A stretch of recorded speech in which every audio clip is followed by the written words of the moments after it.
everybody. Welcome back to another episode of Crafty Saucer. Now, I know we took a bit of time off and it was all for good reason. I did get married. I had a bit of an incident with my eye and I look like Nick Fury, but we're definitely back. You know, as some of you may know, we host Crafty Saucer. It's all around where we talk about tact, strategy, and tools. Now, to kick off this year and obviously the show again, we thought about bringing someone who's been a part of the show before, but also someone that I geek out with every now and then, whether it's through phone calls or chats or LinkedIn. So we have Maren Boyd Andrews back on today's episode. Let's get into it and let's get crafty. Maren, thank you so much for coming back on the show for the second time, my friend.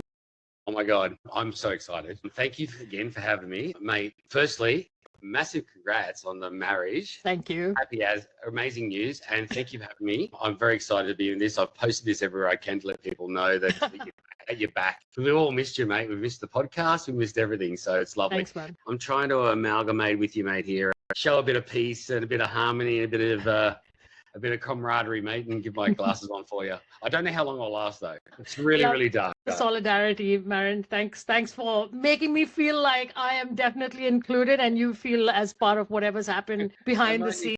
I might need to lift because you do whatever makes you comfortable, my friend. Now, Maren, we've obviously been in touch and you've been a very busy man behind the scenes. I have. There's been a lot going on. Obviously, my front and forward at the moment is all the wonderful work I'm doing with Fonterra. They're in a massive IT strategy piece going on at the moment. And the work that I'm going to show you today is a little bit of it's pretty much started as just some work I was doing for myself. And it's turned into a little bit of a side hustle through demand and people asking me about prompt engineering and AI and how I can help. So it's sort of a bit of a spin-off from there. So really busy, plenty going on this year. And I'm really happy this is the first thing I'm actually involved in. Awesome, Maren. Not to, and excuse the pun here, but what sort of prompted you to create ProPrompt? And, how has that tool sort of evolved since its inception? Because from our chats, you've been working on this for a little while now. Yeah, so how this all came about was I was at Microsoft at the time. Actually, no, I just left Rio, but I landed in Microsoft and GPT had been out about 3 weeks. And when I landed there, I was obviously in the sourcing team and getting my feet wet into how Microsoft works and all the rest of it. But I found I was spending more time with the developers because this wonderful thing, OpenAI, had landed. And it was really in its infancy. I'm talking it had very little access and very little to play with, but it was enough for me to realize that there's huge potential here in sourcing. I'm doing a lot of work and it's repetitive. And how it happened is that I was working with the developers sometimes and talking to them and just playing around with it. And we quickly realized, and the developers were just as open-minded to this as well, is that this is the future. If people can't talk to this thing, they're not going to be able to actually use it. I started to teach myself prompt design. I started just prompt designing. Then I got into prompt engineering and basically just kept experimenting and kept doing it. So how ProPrompt came about was off the back of that, I was creating all these prompts that I wanted to remember. And I wanted to use again and again and again. So I created a website. It wasn't called ProPrompt then. It was just a generic website where I could just save them. And the most important part about saving them is I wanted to have them templated, right? So I could go back. If I wanted to do some talent insights, I just go to that prompt. If I wanted to go and do some competitor analysis, whatever, I could just go back to that template and use it again and again and again. And so where that started to go was I started to realize that templating is really the answer. People don't want to have to rewrite a 4-page prompt to get the answers that you're going to get, right? So I just found that the template made it easy. The challenge around that was I found that I was writing endless templates for pretty much the same job. So I quickly realized that variables were the difference. That's where you're able to actually just put a variable into a prompt. And off the back of that, if I'm looking for an engineering manager, which I'll happily do an example for you in a second, or I wanted a marketing manager, or we wanted a tech guy or a test guy, we just changed the variables. The prompt was already created. But where it came to being something that I knew probably was needed, especially in talent, right, and recruitment and HR, was I just found that people were asking me over and over, oh, is there a prompt for this? Or can you write one for this? And so it just got born out of that. There's been no hard launch. Let's forget a hard launch. I've tested this in the US a little bit and got really good leverage out of that, but I've held off here in Australia because there's a lot of different things that are going on that I wanted to make sure that we could leverage with all the different possibilities of prompting. So all of this is built off the back of my networks, my people, my staff, leaders that I talk to, and they go, oh, we need prompts for this, we need prompts for that. And so what's happened is that I think businesses are now realizing we need prompt engineering for our finance team. We need a prompt stack. We need a prompt stack for the marketing team. We need a prompt stack for this. So off the back of that, that's what this has turned into. They didn't want to have to learn LLMs. They didn't want to learn algorithms. They didn't want to learn chain of thought. And why should they? We're all too busy, right? So the prompts that I've created do all that for you. All you need to do is just change the variables, paste it into ChatGPT, Claude, Gemini, whatever you like, and it'll produce it for you. So that's pretty much a quick rundown of how it got to be where it is. I can definitely say, having trialed it for the past 2 months, it is a game changer, right? Because you've got about there's a collection of over 38,000 AI prompts in there. So if you're a gardener, if you're a designer, if you're a sourcer, if you're, anything, there's something for everyone in there, which is what I love about it. But I'll give you an example of when I was using it. I had a confidential role hit my desk, and I had to go out and work in a market that I haven't worked in before. And I used your pro prompt to sort of give me a guideline and a market map around doing some competitor analysis. And when you think about market geographical locations you haven't worked in a while, the considerations, the thought process that comes out from there really makes you think a lot more you diversify your thought process because of the prompts, and you said it's all around variables, right? They are doing all the thinking for you. It's not there to make us lazy. It's really to get us think that if we were doing exactly what these prompts are doing, we would have been advancing way ahead of our time before. So with the sort of 38,000 AI prompts, can you tell us with the behind the scenes, how did this all come together? That's massive. 38,000, that's a lot of your time. That's a lot of the developers' time. So how did you decide, I'm not just going to do this for the TA community, I'm going to try and make everybody else's life? And so how the back end of it was decided was I had to break it down. I had to work out, do I just do this for talent, then break it down to recruitment, sourcing, and the like? And that was pretty much how it started. And just like if we're going to do HR, do we do people services, and do we do HR VPs, and do we, and that's the way. But what we have done is I've brought it a little bit higher than that. So now you can go into a sector, or now you can go into a type of skill. So you might just go, I want to get into, or I've got to do some market mapping, or I've got to do some marketing, or I've got, like you said, or I've got to do a bit of talent sourcing or business strategy, or I've got to do some HR L&D things. You can actually then go and search by that. So what we've done to build the correct way for easy access is we make it searchable. So you can search for, like I said, HR VP, learning and development, whatever not, and it'll come up for you in the search. It'll show you the folder. You can go inside that folder and see everything in the collection, or you can see the individual ones as well. So then you can see the prompts and go, oh yeah, that's it. Oh, what folder is that in? Oh, great. I should get the marketing collection because that's got everything I've got in there that I want in there. I will still say, but the most important part is being off the back of every day I'm speaking with somebody that says, oh, this is our challenge. We've got a challenge with onboarding. Is there a prompt that can help with that, and all the rest of it? But what's important to remember with these prompts is that they're just giving you the initial conversation. So we build these prompts not for a silver bullet. It's not so you go, first answer, fantastic, post it. You will be in big trouble if you go that road with prompts. The way you do it is you give it the variables so it actually can formulate the prompt to give you the answers you want and the results you want, but it's the conversation you have after it. So if you're doing some insights, I'll show you some stuff in a second, but if you do some insights, it's going to give you some great stuff that you go, this is great, because the actual prompt itself is quite detailed. However, the conversation after it, is BHP up in that area if you're looking for mining, and how many mine sites do they have, and how many engineering managers do they have on this site, and all that lovely stuff is that next lot of conversations after that it'll pull that information from. The good thing about it is once you have that conversation is then you can save it.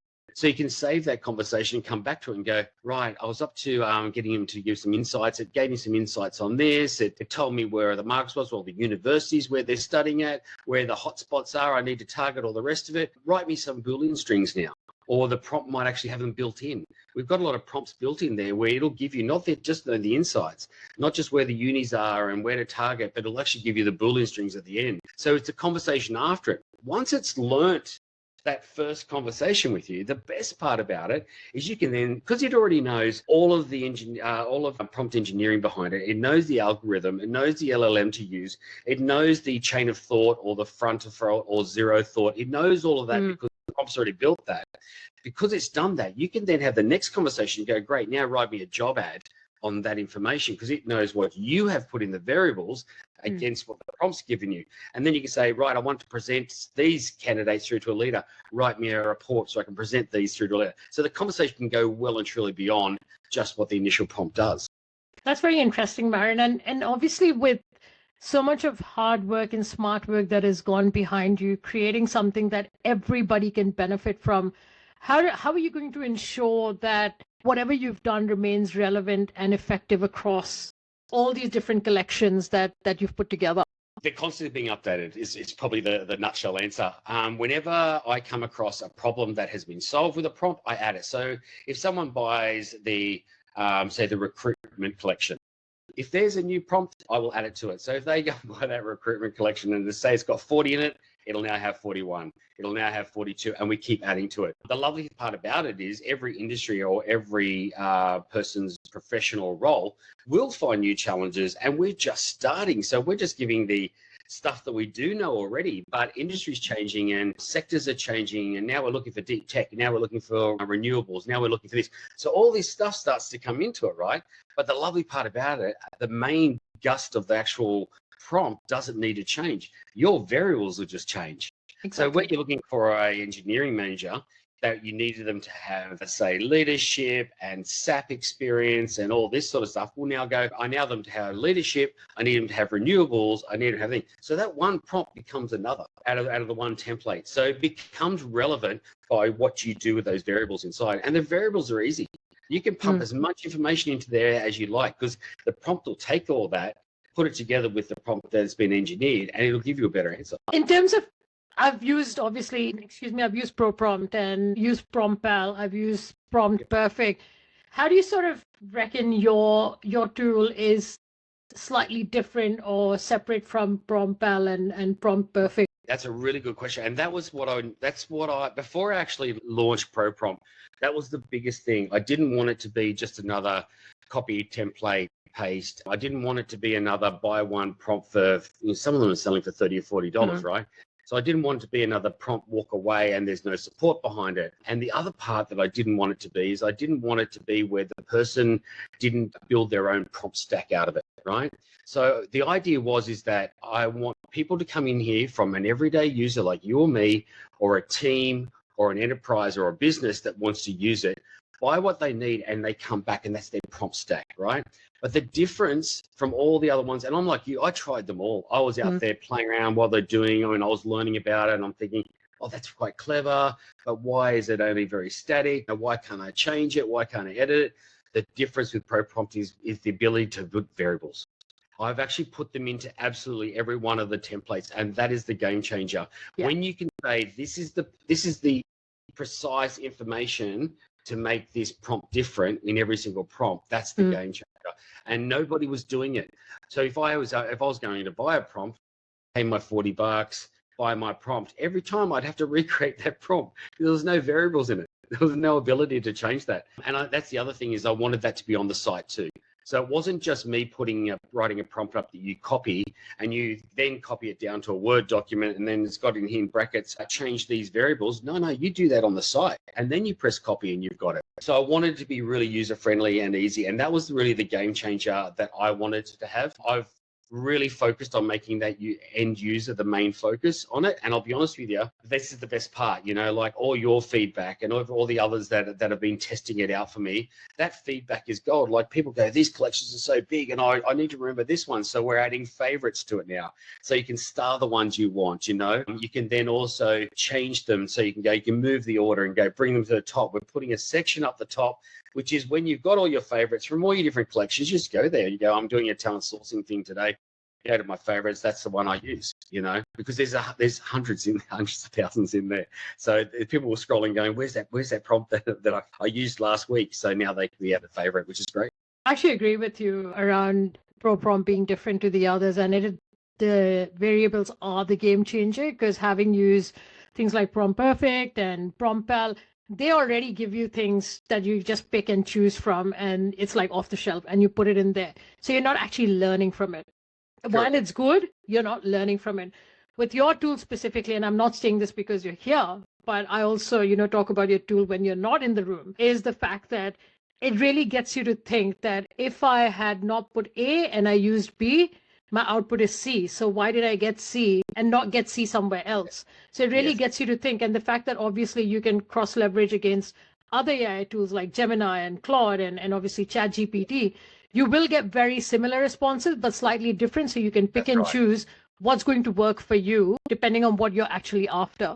So 100%. You're absolutely right. I haven't seen anyone do what you're doing right now. So, and anybody that's listening, please, Marin and he's being very generous here. He's giving a 50% discount for the first 3 listeners that go to the website and sign up. 50%, like it's no brainer. I would absolutely recommend and suggest to sign up. Marin, in terms of advancements, like I was actually talking to a friend just now before this, and we were talking about AI agents, right? And we were talking about like just last month, there were conversations about AI agents, but not as crazy as we're seeing it in now January. Like every second post is AI agents. What are the advancements or sort of the expansions you see for Pro Prompt in the next year or so, especially, when we look at the rapid advancement that's happening within AI? Yeah, 100%. I get a lot of interest across the globe from end users to ATS companies, and that's where I'm seeing this getting into, to the point where we're getting requests from people that are building new platforms and new ATSs, SaaS setups, where they go, we just want to implement it. We just want to have your service on the back of it, where they can go in, if they're using our service, but they don't have a prompt for it, they could just go and use your Pro Prompts. So that's where it's getting to. But I think the most important thing is that, and I try to keep this with Pro Prompt, even if I do a joint venture or anything with anyone else, is that it has to be user friendly. It's self-serve. We've set up Pro Prompt as a self-serve. I don't do anything more than keep adding it for you guys, right? That's all I'm doing, is I just keep building it and building and building. And in fact, you said 38,000. I think we've hit over 40 now. But this is the thing. It's not hard for me to give you guys more, because you pay for a collection, you still get it, right? But the idea of having built-in templates is coming, where you'll be able to test it. So we have a lot of people that go, I sort of get it. I understand how that works, but I'd like to try it out. So that's coming. We know that it's new for a lot of people, and that's the other reason why I built it, because people haven't got time to learn prompt engineering and don't want to learn it, scared of it, think they're going to lose their job over it, all that stuff that we've heard for a long time. But I've done it so that it is user-friendly for them. They can get in and try it, and and to your point earlier, I don't hide the prompts. So once you pay for that prompt, when it pops up, and I'll show you, like I said, an example soon, but you will actually see everything that I've created in the prompt. So you can learn. I can see he's put a task in there and he's told it to do this, and he's telling it what it wants in the output. I'll put the variables in, but I can see how he's created. And the idea behind that is, I want us to be upskilled, right? I want people to grow and develop. And in 5 years from now, I'd love to hear great stories of, oh my God, I'm doing prompt engineering and prompt design now. I learned it from your prompts. That would be gold. That would be so heartwarming. I'd love that. That actually leads me right into my next question, is that I actually thought that last year at some stage, moving into this year, there would be a requirement for recruiters and sources to some degree be like doing some form of prompt engineering. Do you think this can be like a substitute for someone to become more of a prompt engineer by playing with the tool? 100%. Whenever you're doing something that's repetitive and AI takes it away, right, you're in a space of learning. You've gone beyond just doing, copy, paste, go, because that repetitive task, and you're using that prompt over and over, And when you're doing little changes on the variables, to your point earlier, oh, if I'd done B and didn't put A in there, I would have got this result. So what we're finding is that, and a lot, look, even my sources at Fonterra, like these guys are so good now, where they're writing their own prompts and putting their own prompt stacks together and all the rest of it. And that's just naturally progressed. Now, in saying that, that's not prompt engineering, that's prompt design. But realistically, that's the first step. After that, you can learn all the other stuff if you want to learn it. But yeah, look, I think businesses are going to realize in the next 2 or 3 years, you're going to need a prompt engineer in the business to do that. All we've tried to do is speed it up for you. Rather than go get a prompt engineer for marketing, there's a whole marketing collection. If you don't need a prompt engineer for finance, we've got a whole lot for you, or HR, whatever. And we've done it that way to make it a bit faster and easier. But the good thing is the everyday user can too, right? So if I was a recruiter working in a boutique recruitment, and in 3 months from now, I'm off to my next job, my prompts go with me. I own them, right? Yeah. So I can take my prompts and go to the next place and help that company and help them faster and smarter because I've built my own prompt stack and I own them. You know what I mean? That's why I said you guys have total commercial rights. When all I've done is I've built the prompts as templates. The end result of what you guys get out of that is yours. You can come back to it and use it over and over and over. So I think, to your point, yes, I think business are going to need more prompt engineering in the business. Uptake on it. I think when things are done like this, where they can actually see it, they learn it. And I think that upskills people and they feel a lot more confident, go, I can write a prompt. I know it needs a task. And I know it needs this now. And I know it needs that now. Before they were just going, I need a JD, please. Which is like, you'll get a great answer, but not a No. Maren, I think let's get on to the fun part of you showing us your amazing tool. Sure, absolutely. Let me. I've obviously played around with it, but now I want to see it from your end. So this is ProPrompt. This is a total self-serve site for you guys to build your own prompts and high-level prompts and have your own stacks and come back to it and use it and the like. The way we've set it up is really quite easy. They get them categorized like this, which I'll show you in a second. We have a lot of on the website. If you want to go and, like, for example, if you want to go and look at some videos to understand how to use it or look at our posts, a lot of that is really good to do too, because you get a bit of an understanding of, hey, I could have used it that way or the like. But if we jump straight into the actual store, what I wanted to show you quickly was this. So a lot of people are saying when they look at ProPrompt, oh, I've just bought these packages. Where are they? How do I use them? Where can I find them? Up in your little corner here when you join, and it doesn't cost you to join ProPrompt, by the way. You just sign in and become a member of it. To get a pack, though, you'll get a billing subscription with Stripe. So you own that billing, and what we want you to do is have accessibility to what you get. So you always know what you've got. If you need to claim it for your work, you can get your receipts and everything for it. We didn't want to remove that ability for you to have it there. You can play around with your profile and your password and the like. But I just want to say that's really, really important for security for you guys to know that it is locked away and you'll have your own account. No one can access your prompts. No one can play with, and it doesn't matter. It's templates anyway. So whatever they're looking at, you're looking at, I'm looking at, but if they own the same one, that's good, but it won't influence or change the prompts that you play with. So the prompts, the way the site is set up is that you've always got your prompt collection at the top here, which is this section. And in this section here, there is over, I think, 60 collections.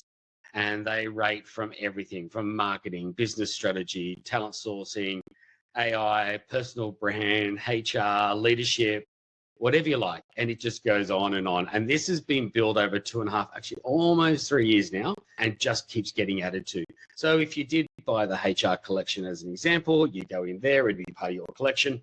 These are all yours. All these HR prompts are there for you to use, play around with, come back to. The point I was saying about what's coming, we're going to have a little star to the right here. So if you go, yeah, I want to do strategies on addressing diverse workforce benefits, I'm going to star it. A little folder will come up here for you saying my favorite. So you can just go back there because as you can imagine, there'd be a hell of a lot to remember. The way the prompts are set up are really easy. You've actually got a little drop down here so you can read what all the prompts are. If you go, oh, that looks interesting. Yeah, a bit of legal advice. What does this prompt do? Okay, yeah, that's good. And you can do the same thing with the folders. So if you are looking at the folders and you want to look at talent marketing, you can just read what it's about. And you can do that through all of the prompts, the collections as well. So when you buy a collection, this is the collection folder. Inside is what we call just the prompt templates. Okay, so think of it like packs. which by collections inside of the prompts. So let's jump into a little bit about the prompts now. And this is the way it gets quite cool. Cool for me. I love seeing you guys use this. This is quite enjoyable. So let's do an example. Say we're looking for some insights. So we'll use the first one here. As you can see in here, if you're into talent sourcing and recruitment, there's a lot of great stuff here to help you find great talent that's out there or rank candidates or the like. It's quite cool. But let's just use this one for today. What happens is when you click on it, it pops up. This is the part that we don't hide from you.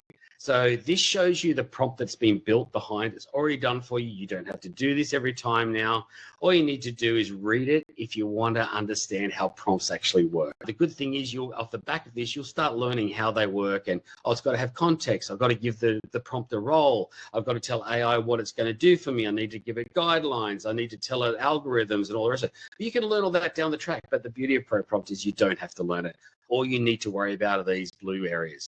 These are called the variables. So the variables are really easy. All you do is click on it, and we'll give an example now. Let's say we're looking for an engineering manager. I gave this example when I was in Melbourne, and I think it's probably the one that resonates the most with most people. So say we're looking for an engineering manager. Location, let's say we're looking for him in Brisbane.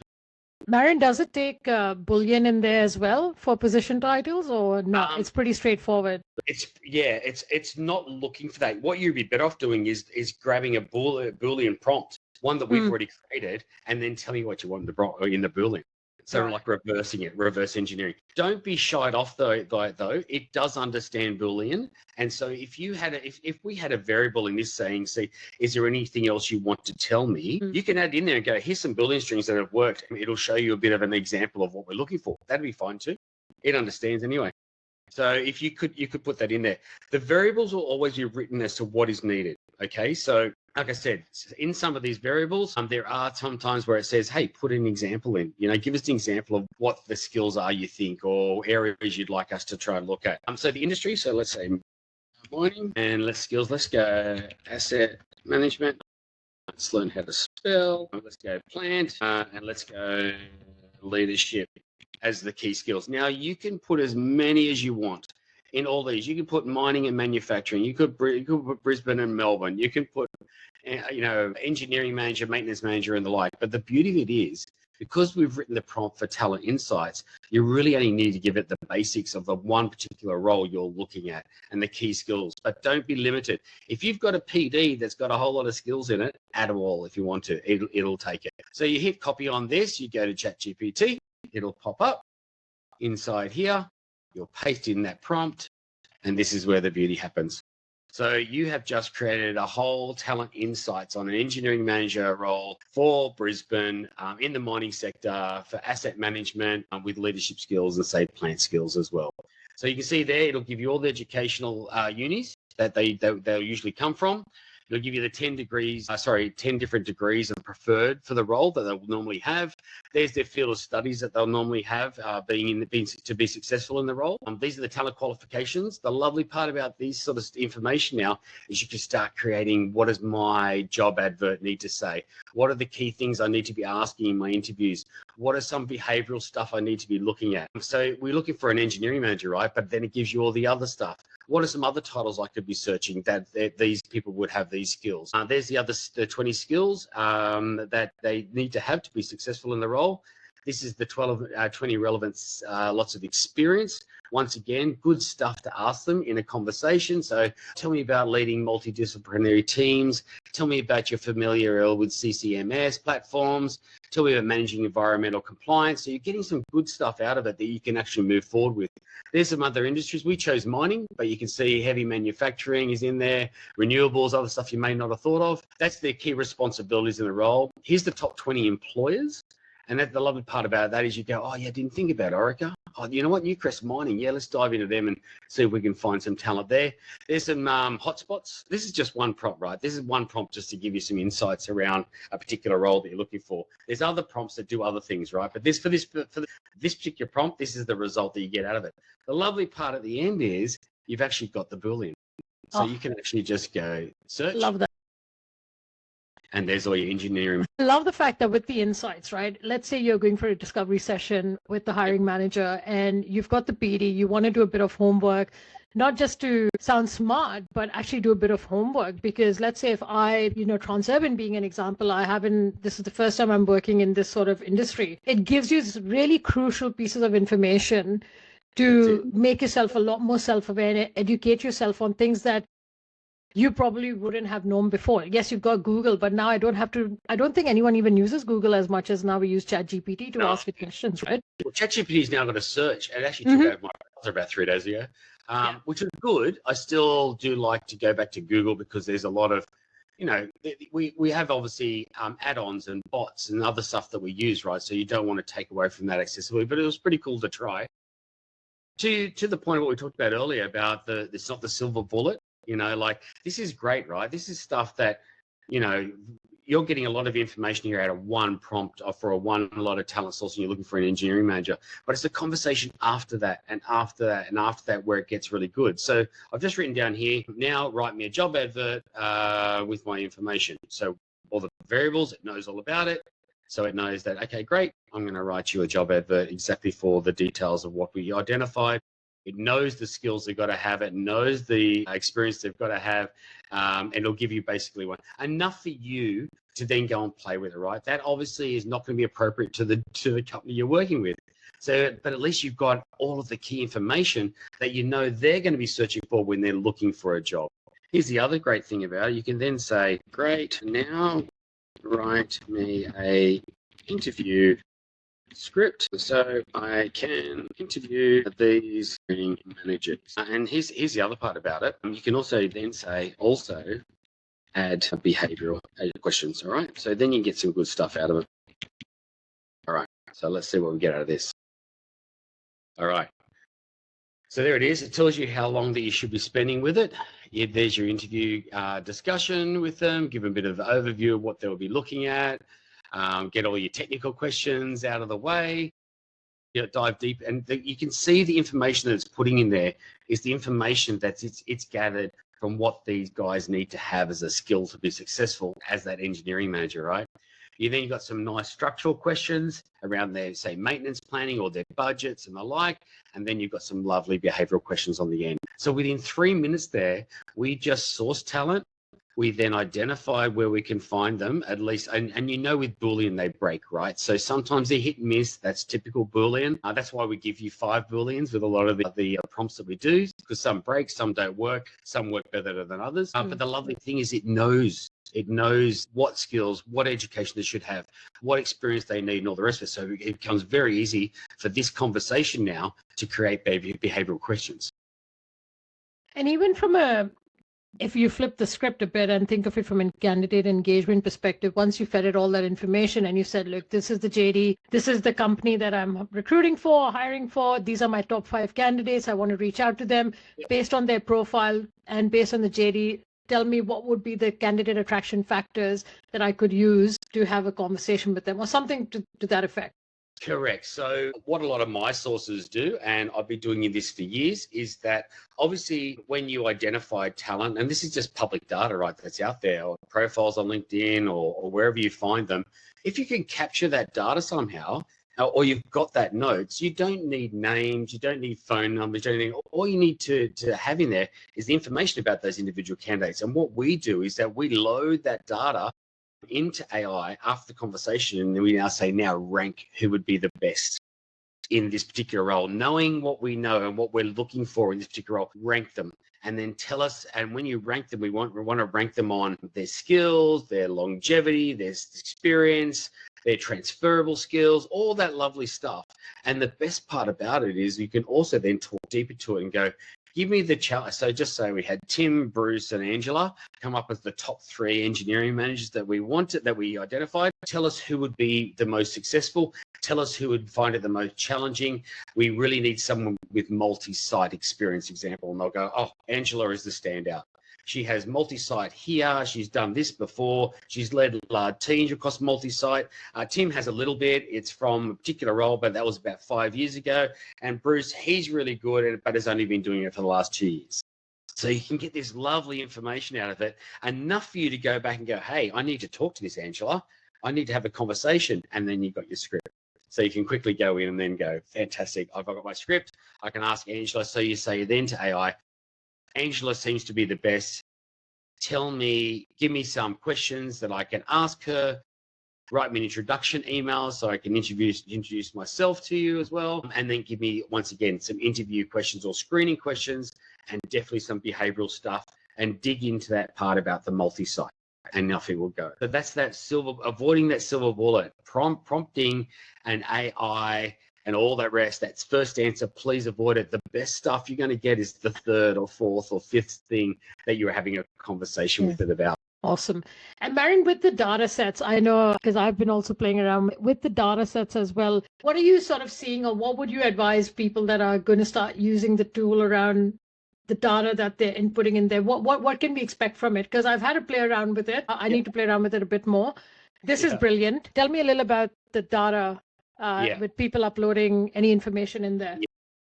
Look, golden rule, and this will never change. It is to have nothing about your company, no personal details. It doesn't require it, right? AI is looking for skills and alignment and transferables and experience and locations, and that's the stuff that makes the difference, right? We don't care if they're named Angela Bruce or wherever not. We don't care that they work for BHP or what other company or not, but just protect yourself, protect your company, and protect the individuals. That privacy piece is gold, guys. You've got to really remember that at that forefront, the data you have, if you pull public data, absolutely, it's fine. Just load it in there and go for it. It's public data anyway. LinkedIn has a public version of everyone's profiles. When you do a search on Google, like I just did then, that's all public data, right? If you want to copy that and paste it in GPT and go, I like these three, and you want to look at them on the public version of their LinkedIn and grab that, that's fine. But just protect yourself, protect your companies, and protect the data. You know that intellectual property is gold, and you will be highly respected, and not only respected by the companies, but by the individuals that you're protecting as well with their data. So that's the golden rule. None of us go near it. We don't have to go near it. We can still do a great job with it. And all you need is a name, right? Once you get a name, you go, well, they must be on LinkedIn then. Or they must be on Seek or something then, right? So off you go, right? Or Indeed, off we go, right? So the idea is to encourage you to use those platforms. The AI just gives you the ability to find them. That's all it does, right? So they keep it very, very simple, but really look after you, look after each other, look after your company's data. Just protect yourself. No, you don't need to put anything up from your company.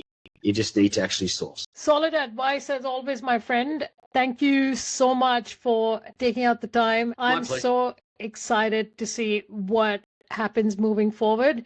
As you know, I'm flying the ProProm flag behind the scenes as well. I love the tool, and I'm trying to use it every day in what I'm doing. Honestly, I'm trying not to rely too much on it because I want to come across as smart for my own brain, but I'm learning as I go as well. Marion, thank you so much, my friend. Thank you for making the time to come in, and all the best with ProPrompt. We will be sharing the code. Like I said, it's going to be 50% off for the first 3 people that go in and sign up. And of course, Marion is always available on LinkedIn should you have any questions. So thanks once again, Marion. Thank you, mate. All the very best with everything for you as well, mate. I'm so glad you're back. You don't understand. Thank you. Thank you for your time today, mate. Love it. Thanks, my friend. Take care. Thanks, everyone. Bye.